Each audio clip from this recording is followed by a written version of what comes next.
be honest, and I don't mind having this on record, to be like the rock star, but I suppose partly because of my personality and the way that I've, that I just am.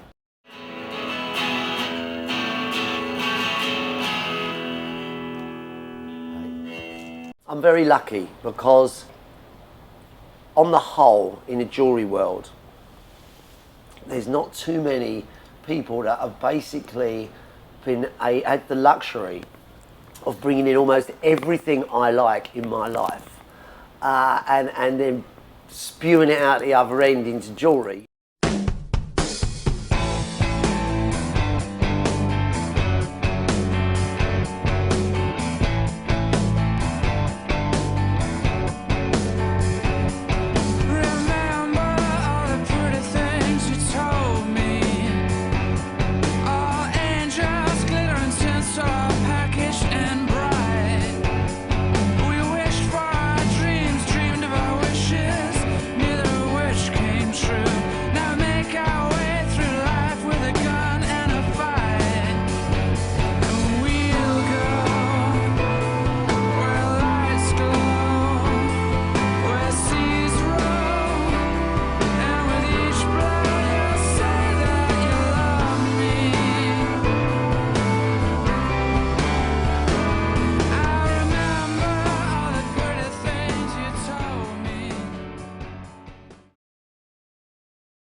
Crystal haze evolved out of, I used to make brooches that were clear crystal, and one of the kind of selling points, if you like, talking points, was that no matter what you wore it on, it worked because it would take on some of the colour, it would get diffused through this sort of clear crystal part. And that really was the start of putting things behind a clear quartz and the effect that would give. I started to work with a German stonecutter that I was working with, who was making the brooches for me, to sort of cut thin slithers of an opaque stone, so a material like a turquoise or a lapis. The first ones were lapis, and make a faceted dome of quartz, something that was quite extreme. The appearance was that the stone curved right around your finger, so there was sort of two dynamics. One was the curve, the other was the effect that it was going to give. It was about an illusion. It was about taking something that was ordinary in appearance and making it extraordinary.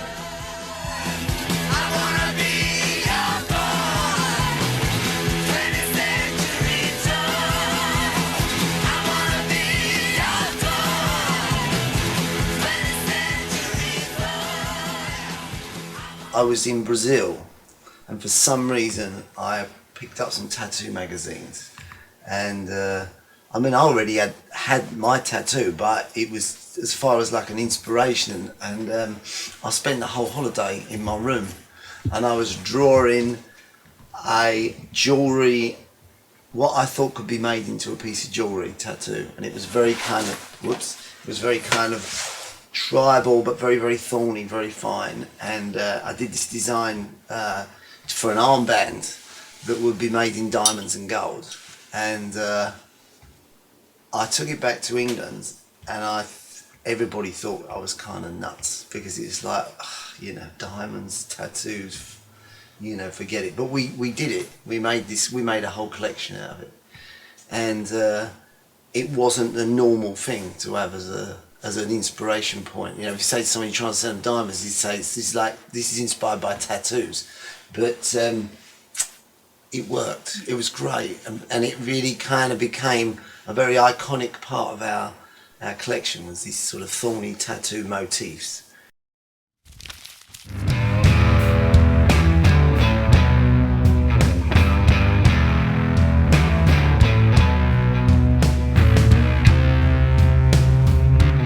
Anything to do with fish has just always had a fascination with me. It's sort of since I was a kid, my dad would take my brother and I fishing, and then once the tide had gone out, we would be straight into the rock pools. We'd be looking for crabs, little fish, shrimps.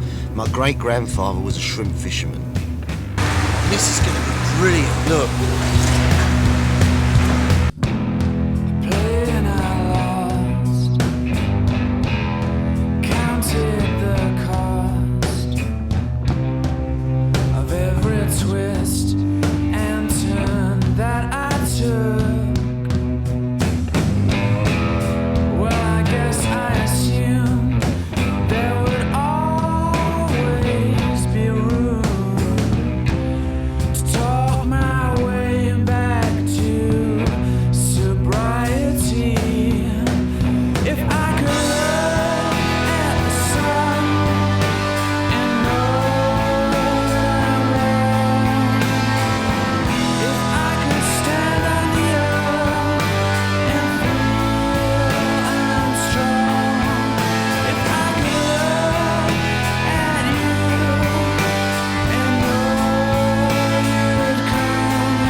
Punk came about at the perfect time for me. I was 16 and I was at art school, and I was always a sort of fashion victim, I want to say. And sort of being at art school and feeling a bit like, you know, rebellious, and this thing was all about rebellion, but it was also about high energy and something, you know, hugely exciting. And I think it sort of just swept me along with it. You know, I was like that perfect age. I remember being in the place where I'd heard the first Sex Pistols song, and I just thought, oh my God, that's probably the most high energy, amazing song I've ever heard. I can still put it on and get quite excited about it. And I think, you know, these are sort of things that, as a designer, you look for things that resonate with yourself, that you want to sort of interpret into something and pass it on, because then it's a genuine something that's come from within you, rather than something you've gone out and looked for and tried to connect to.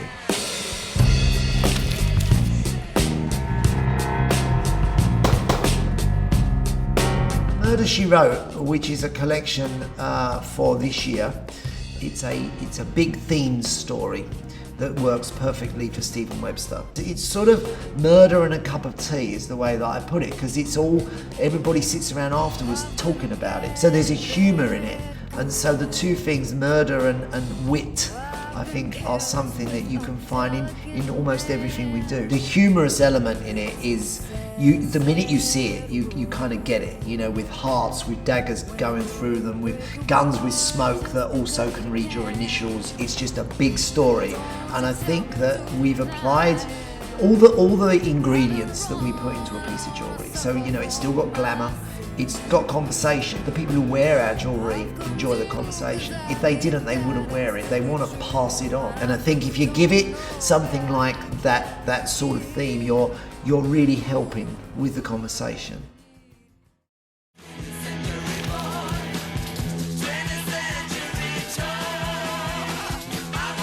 The first men's collection we did, called Rayman, got a lot of news. It got a lot more written about it than success that it ever had. It really didn't have much, because it was probably 10 years ago, and you know, men weren't wearing the jewellery then that they are now. Men's jewellery still was a bit tainted, and so even though it put us, you know, it started the road for us to go into men's jewellery, those early days were quite difficult. And I think maybe until about 5 years ago, then it started to become something that was worthwhile, and it's just kind of gone through the roof.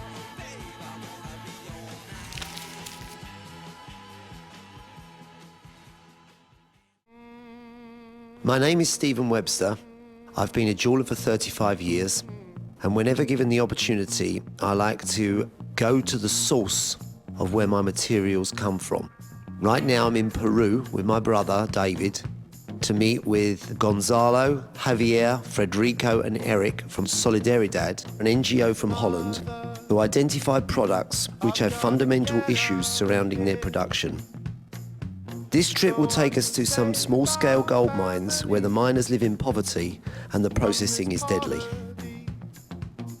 In Peru, only 35% of the population have any kind of formal employment, and poverty is a big problem. Many of the people work unofficially, living hand-to-mouth existence, and up until now, gold mines have been no exception.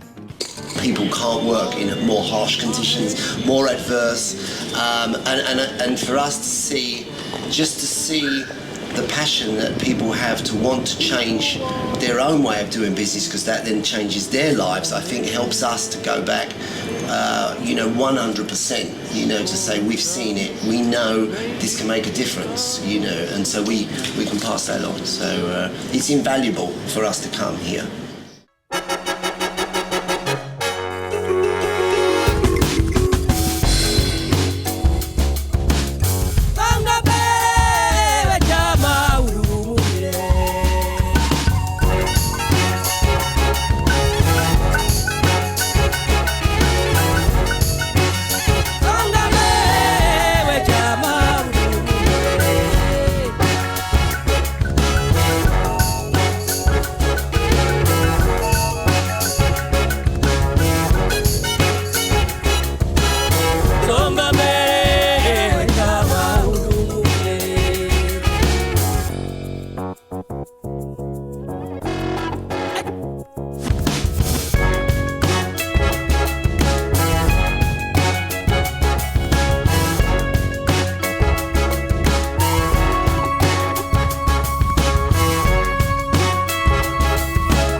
milele daima.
The first celebrity that ever wore my jewellery was Elizabeth Taylor.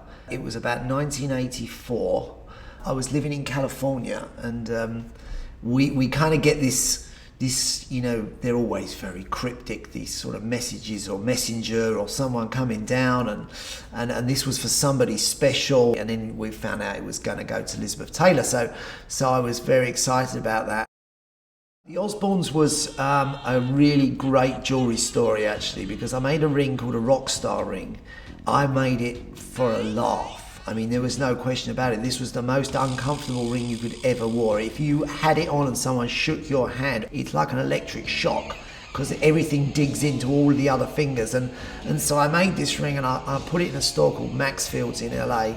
And the guy who runs Maxfield's, Tommy, he phones me, he's always kind of gruff, and he says, that Rockstar ring, he said, I I want one with a ruby in it. And I'm like, God, that's crazy. You can't cut this. My one was smoky quartz. I said, we cut a ruby, that's so wasteful, it's going to cost a fortune. But we made it, and that was it. It went somewhere. I never knew where it went. And then there was a front cover of Rolling Stone magazine the week that the Osbournes came out as a TV show, and there's Ozzy on the front, and he's got that ring on, and that was the first time I knew where it went. We've now made things for the whole family. Literally all of them have commissioned different things, and that was how it started. So it was, it's a good jewellery story. When I first met Madonna, it was through such a series of sort of, it was a process. One of my friends is the manager of Radiohead, the band, and he said to me, I'm going to take your catalogue to see Madonna because I have to meet with her on a music thing. And I was like, oh, how random. And he took the catalogue. And then I went to America, and I did have a cell phone, even though it was like early days, but they didn't work abroad, so I left it in England. And when I got back, there was a message saying that, hi, I'm Madonna's assistant. She's seen your catalogue. Can you come round to the house? And made all these appointments until it got right up to the day that I was supposed to be there. And then there was a phone call saying, well, okay, I guess you're not coming. I got back from America and I thought, oh my God, I've really, really mucked up. This was my chance, and I've mucked up. Anyway, I phoned and I explained. He said, oh, don't worry, come round, in 3 days or whatever. So I went round. I had 2 gin and tonics before I went round because I had to sort of knock on the door of Madonna's house, and that, I was starstruck at that point, I think. But that was probably the one and only time I was probably starstruck. There's no fixed way you meet a celebrity. I suppose it's, we have a certain type of jewellery, and it's attractive to people who like to show off. And so it can come in many ways, a sort of a meeting. So that could be straight through the product. Someone's in the store, so that's one thing. Or a stylist can say, oh, Rihanna, we want her to wear this and this, and maybe that develops into more of a meeting or something, and then sometimes your paths just cross. You can end up literally sitting next to Sharon Stone, which has happened to me, and you get to know them that way, and so it can come anyway. I've known Daisy probably for about 6-7 years or more. I know her mother, Pearl Lowe, who in England is well known, and she was becoming a certain type of model, and it was quite rock and roll. I mean, she's very beautiful, and her face could be something much more innocent and not really so rock and roll, but she could be, and I think because of her sort of heritage, her father is a rock star, her mother was a singer, she's in that world, she's grown up in it, and that has an effect on you, and it's kind of rubbed off on her. And I think when she got to 22, which is what she is now, I thought that's the right look, she's got the right look, she's the right kind of age, she's not a teenager, and so I approached her. She jumped at the chance, and I think it's the right face for us right now. And we had it shot by an artist instead of a straight fashion photographer. We'd always used a fashion photographer before, so it has a different feel about it. It's much more creative, and I think the combination is interesting. Never forget, they came in to meet me, and they would go, oh, I was expecting somebody older. I think in their head, they even thought a jeweller had to be this kind of older man, very conservative. And so when they see me and I'm not, you're suddenly, oh, he's like a rock star. That's how you end up with it. So I'm sticking with it.